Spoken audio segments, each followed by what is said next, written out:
Right, we're back with the SL, and big day today, hopefully, anyway.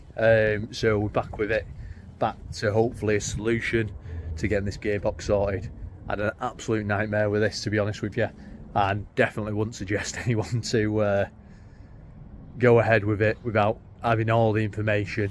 I sort of just got stuck into it, probably a bit too quick. Probably would have been one of them jobs that's a bit beyond me, especially doing something like this, say on like a driveway. It's certainly not the ideal job for that, but hey, we're here now. Managed to get the conductor plate that I needed, the new TCU, for an extortionate price. I think it's around £700, but to be fair to who I've got it from, that is what they priced at. We've hopefully got everything we need now, so show a few bits. Obviously this is not going to be an instructional video, this is just going to be showing how I'm going about putting it back together. Give some people a bit of an idea of the job in hand, kind of thing. If you are going to do this job and you've got a later model sort of Mercedes with the 7-speed gearbox, if you've got the 4GS, I think it was, ECU or TCU that's in the actual transmission body, then you can't seem to get anyone to actually remanufacture it and code it prior to sending it out to you. And essentially I packaged my old one all up, sent it away to one place. Rather than them just telling me that they couldn't do it, they kept it for a couple of days and then decided to tell me that they didn't have the software to do it, so that was a waste of a week. I then went to these guys, which are control units. Again, they've not been able to supply me the unit recoded with the software, so they've sent me just a remanufactured virginized unit. Actually what that means is I'm now going to have to fit this into the gearbox myself, do all the oil change, all that good stuff, and then I'm going to have to get the car trailered over to a garage that's got the software to be able to transfer the data essentially from my old TCU into this new one. Only then will the gearbox talk to the car, because these are like an anti-theft part for Mercedes, and hence they kind of lock them out. So you can't just do a one-for-one swap. So yeah, it's been an absolute nightmare, and the price of these parts has gone up and up as well, because if you've got an earlier sort of TCU model, so they did, I believe, 4 variations of these. So the earlier models you get, the cheaper you can get them for, and people actually can do the coded software changeover on the earlier ones as well. But as I say, if you've got a later one, mine's a 2015 SL, so if you've got one of these, you're likely going to have the 4GS module in there, so just bear that in mind. Bear in mind the cost is going to therefore be a lot more, and yeah, the job as well is going to be a bit more of a nightmare to do. Right, so one thing I did want to say as well is just make a big sort of shout out, a big thank you to Mercedes Stockport. They've been really sort of helpful with this in terms of providing all the transmission oil kit for the service. So I've got the actual filter, all the bits and bobs that I need in terms of bolts and your actual seal for the sump, and then 10 litres of oil, and I think it came to something like £120 or something like that. So I'd definitely say, if you're looking at doing even just the transmission service itself, go to a Mercedes dealer and just see what they can do for you price wise, because all this kit, if you'd got it online, you'd have spent at least 50 quid more. That's even getting it from the likes of eBay and that. So yeah, big sort of thank you for them for the help and advice. Right, so just showing the actual units now. So already shown this on the previous video, taking out the actual gearbox, and as you can see, I damaged this section. It wasn't actually a problem because the virginized unit, the new unit, is basically this whole thing. Things that you don't get are the solenoids here, and one point that you need to make and need to know is these solenoids need to go in the exact same positions as they come out. So what I'll do, I'll put a link in the description rather than me showing the process of swapping these over to the new board. I'll drop a link in the description of someone doing it the correct way, and it's basically a video that I'll be following to do this procedure, to do this swap over. As soon as that gets put on there, I've got everything back together. I'll go through the process of then getting it back into the gearbox, and then going through a few sort of stints of me actually looking to put the new transmission oil in there as well, and getting it prepped and ready for being trailered over to the garage to have the jobs complete. Essentially what I'll have to do as well is with this here, I'll need to keep this, because what the data is that needs to be transferred over is all in this TCU. If you actually look on there, so you've got the model numbers and everything like that, so it's all the information stored for my car is on this. So I need to provide this to the garage. They'll then pull all the information from this and transfer it onto this new unit here. As soon as that's transferred onto that new unit, that will then allow me to be able to have a fault-free gearbox, hopefully. Right, so getting back to it now. So I've took the actual solenoid valves out, as you can see here, and I've just laid them out as the order that they came off the actual conductor plate. So really important, as I say, that you do this. It'll also reiterate that in the video that I'll tag below. And if you actually look at your, it's like a filter mesh on the base of your solenoid, they look nice and clean on here. As I said earlier as well, or in the last video, the gearbox here has been really clean, so in terms of the oil coming out, and no metal shards or anything on the magnets in the sump, so I don't expect to have any issues with the actual solenoids or the condition of any of the fabrication. I think it is all to do with these speed sensors here and this TCU. Obviously you've got the speed sensor there as well. So looking out over here at the new unit, all I'm going to do now, pull that off, put the new one on, clean up where I can. So if there's any bits of dirt or grime, give them a clean with a lint-free cloth, and then put these back in the order that they came out. So that's the plan for the next stage.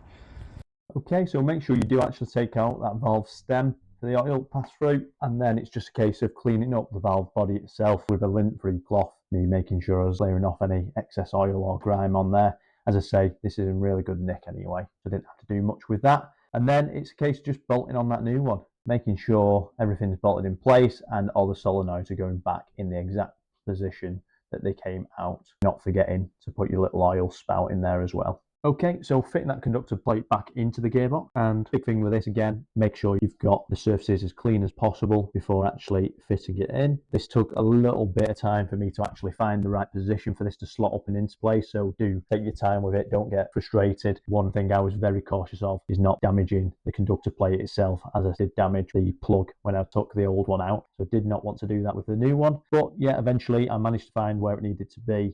And yeah, not ideal, but I managed to find the Torx wrench casing for that. I could actually just wedge that in place just to hold it in position whilst I put the bolts into place. Once you have done that, make sure you've got all the torque settings. They'll be in the video that I've linked to this, because you don't want to be putting extra strain on those bolts, and certainly don't want to be snapping any. Following this, the weather took a turn, so I didn't actually film any of the rest of putting the sump back together, but pretty self-explanatory, and as I say, the link's in the description below. Those videos will show you exactly how to do that in the correct way. And the following week I got this trailered over to AMG Cheshire, who's a local Mercedes specialist near to me. They actually coded this in even though they'd not done the work, so a big thank you to them for doing that. And we'll now fast forward to when I actually picked up the car and had a little test drive of it. But before we get back to it, if you wouldn't mind hitting that like and subscribe button, it would be really appreciated and really helps us out. Thank you. So basically we had some bad news, still having gearbox issues. So either that wasn't the issue, or I've got a problem with that TCU as well, and the reconditioned unit that I've been given is just as bad as the old one I took out. So what I've done, booked in with AMG Cheshire now in a couple of weeks time, and hopefully they'll be able to diagnose it properly, and we'll just have to wait and see what the bill is. Hopefully it doesn't take me well out of obviously the price that the car's going to be worth in the end.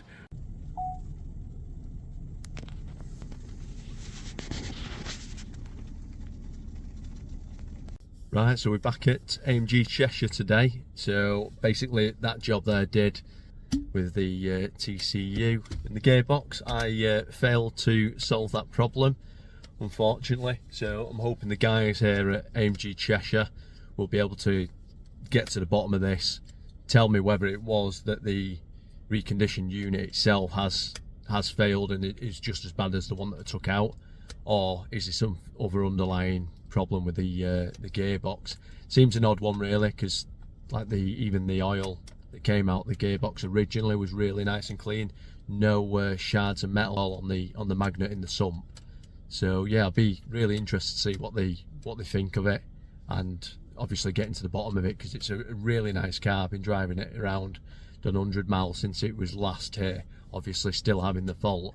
Have noticed some differences in terms of reverse gear is selectable now. I had one occasion where it struggled, but then did go in and did allow it to stay in reverse, which beforehand, as soon as the gearbox warmed up, it wasn't allowing it to stay in reverse at all. It just shunt straight out as soon as you let off the gas. So there has been some differences, but I would say any gears going forward have probably worse than previous. So that makes me think, have I got another TCU that's just not quite right, but it's not right in a different way, if that makes sense.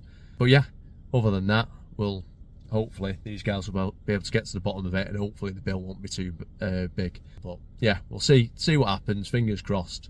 And yeah, I'll get back to you when I get it back from AMG.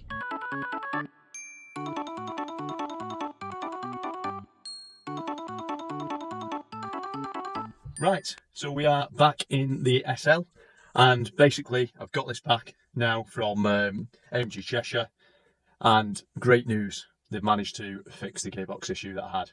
So we'll fire it up, I'll take a drive, and I'll basically tell you how much better it is now.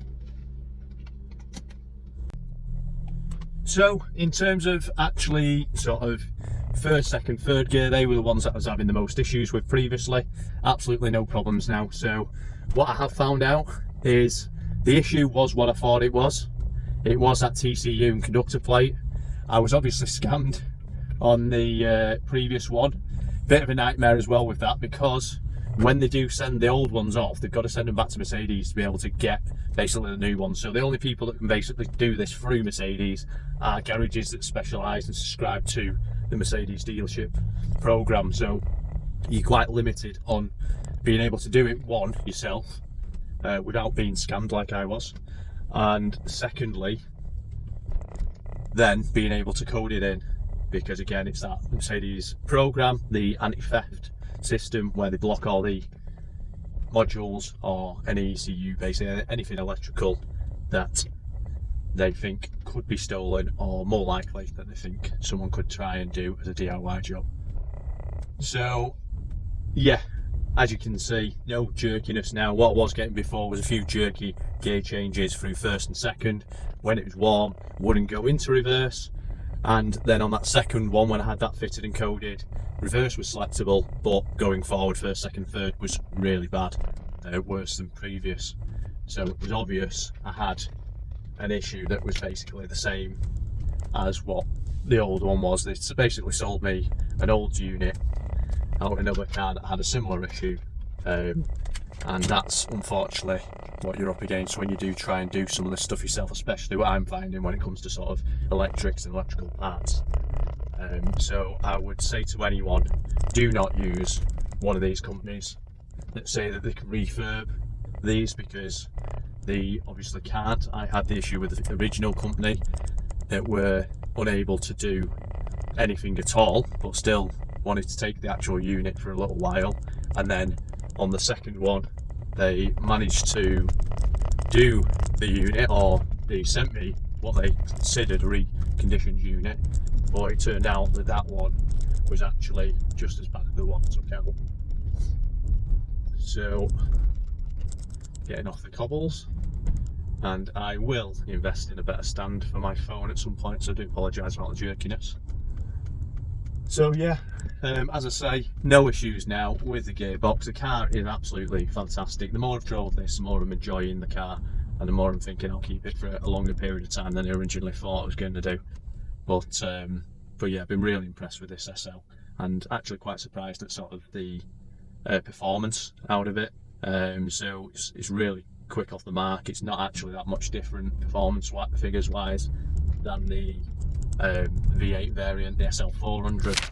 This is a V6 twin turbo 3 litre, and obviously you've got the big 5 litre V8 if you go for the SL500.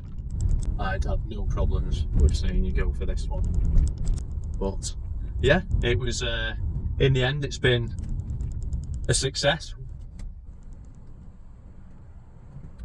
which is the main thing. I've managed to solve the problem. It has cost me more than what it would have done if I'd done it straight with a specialist originally. So for this job, I would say to anyone, go straight to your Mercedes specialist or your Mercedes dealership to get this job done, and save the heartache and headache, and actually save the money, believe it or not, by doing that.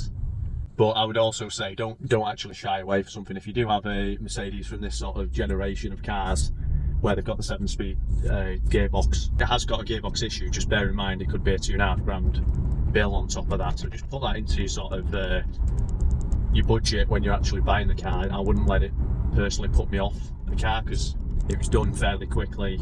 It's not like they can't get hold of parts and things like that. It's just you do have to bear in mind that that is an additional cost, and it's not going to be a cheap job.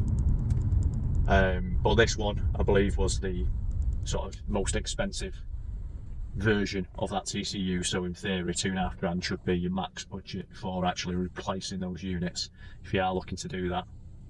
But yeah, other than that, I hope that this video has been interesting for you, and I hope that it sort of helps people going forward and sort of avoids anyone basically being scammed like I feel I have been on the reconditioned unit I bought.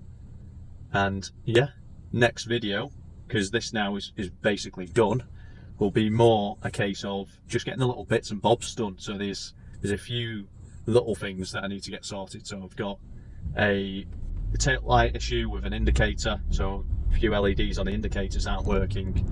I've got the air scarves aren't working, so I'm going to have to investigate and look to get that sorted. And then my dampers as well for the tailgate, another sort of common issue on these SLs, because they have got heavy boots, obviously, for doing that soft top roof function. So I'll be looking to replace them as well and try and source where I can get them from for the best possible price, obviously. So yeah, other than that, I'll see you on the next one. Thank you very much for watching. If you can, please hit that like and subscribe to the channel, it really helps us out, and I'll see you next time.